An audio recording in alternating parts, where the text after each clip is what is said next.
হিমন্ত বিশ্ব শৰ্মাই তেওঁৰ নিজৰ কিছুমান বিশ্বস্ত মানুহৰ জৰিয়তে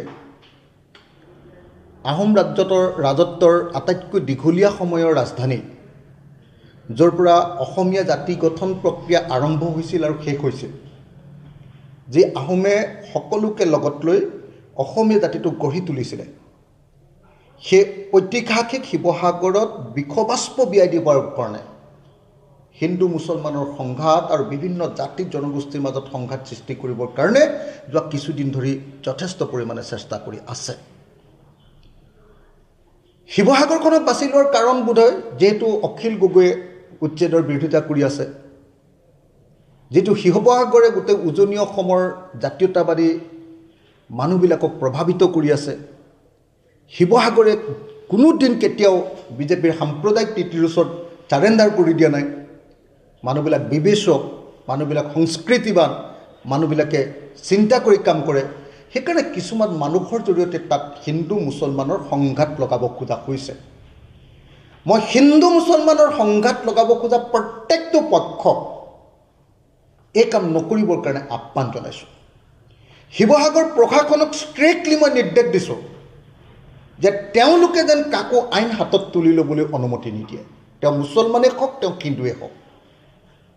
আৰু শিৱসাগৰ ৰাইজৰ প্ৰত্যেকজন নাগৰিকক মই আহ্বান জনাইছোঁ যে শিৱসাগৰ নাগৰিকসকলে তেখেতসকলৰ জাতীয় দায়িত্ব পালন কৰি আমাৰ ঐতিহাসিক সম্প্ৰীতিক সুৰক্ষিত কৰিবৰ কাৰণে ওলাই আহক।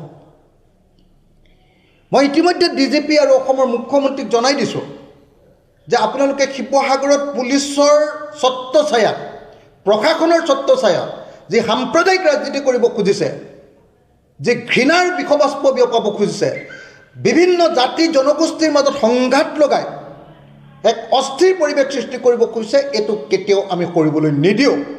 মই স্পষ্টভাৱে পুলিচ প্ৰশাসন, ৰাজনৈতিক প্ৰশাসন সকলোকে এই কথা স্পষ্টভাৱে জনাই দিছোঁ।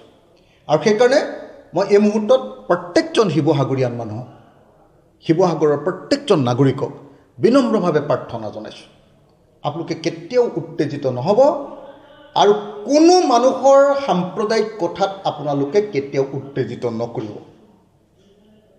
হিন্দু হওক, মুছলমান হওক, খ্ৰীষ্টিয়ান হওক, জৈন হওক, এই আটাইকেইটা জনগোষ্ঠী, আনকি শিখ জনগোষ্ঠীৰ মানুহো, শিখ সম্প্ৰদায়ৰ মানুহো আমাৰ তাত আছে।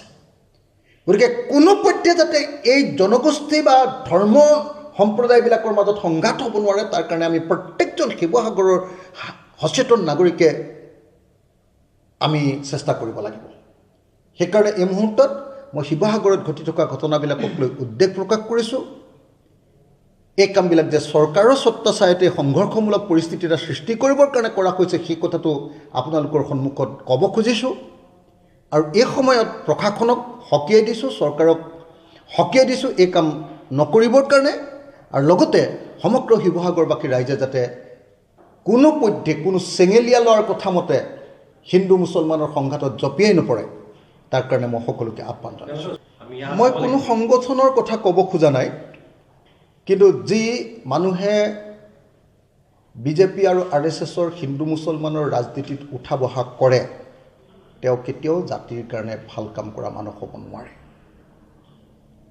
যি মানুহে, মই কোনো সংগঠনৰ নাম ল'ব খোজা নাই, কিন্তু যিবিলাক মানুহে চৰকাৰৰ কথা মতে উঠা বঢ়া কৰে আৰু চৰকাৰৰ পৃষ্ঠপোষকতাত জাতি আৰু জাতিৰ মাজত সংঘৰ্ষ লগাবৰ কাৰণে পৃষ্ঠভূমি তৈয়াৰ কৰে, তেওঁলোক সঁচাকৈ জাতীয় শত্ৰু। গতিকে মই প্ৰত্যেকজন শিৱসাগৰৰ ৰাইজক কোনো ধৰণৰ উত্তেজিত বক্তব্যত উত্তেজিত আৰু আৱেগিক নহ'বৰ কাৰণে সকলোকে মই আহ্বান জনাইছোঁ। আৰু হিন্দু মুছলমান সকলো ৰাইজকে ক'ব খুজিছোঁ যে কাৰো কথাত আপোনালোকে কেতিয়াও, কোনো পক্ষই কেতিয়াও কোনো উত্তেজনামূলক কাম, সংঘাতমূলক কাম, সংঘৰ্ষমূলক কাম, শিৱসাগৰৰ ঐতিহাসিক আহোম ৰাজত্বৰ সেই শিৱসাগৰৰ অসমীয়া জাতি গঠনৰ সেই পৃষ্ঠভূমি তৈয়াৰ কৰা সেই শিৱসাগৰৰ পৰা যাতে সদায় সম্প্ৰীতিৰ বাতাবৰণহে সৃষ্টি হয়, কোনো সংঘৰ্ষ, কোনো উগ্ৰ উত্তেজিত সাম্প্ৰদায়িক বক্তব্যই যাতে আমাক প্ৰভাৱিত কৰি সংঘাতলৈ লৈ যাব নোৱাৰে, তাৰ কাৰণে মই সকলোকে আহ্বান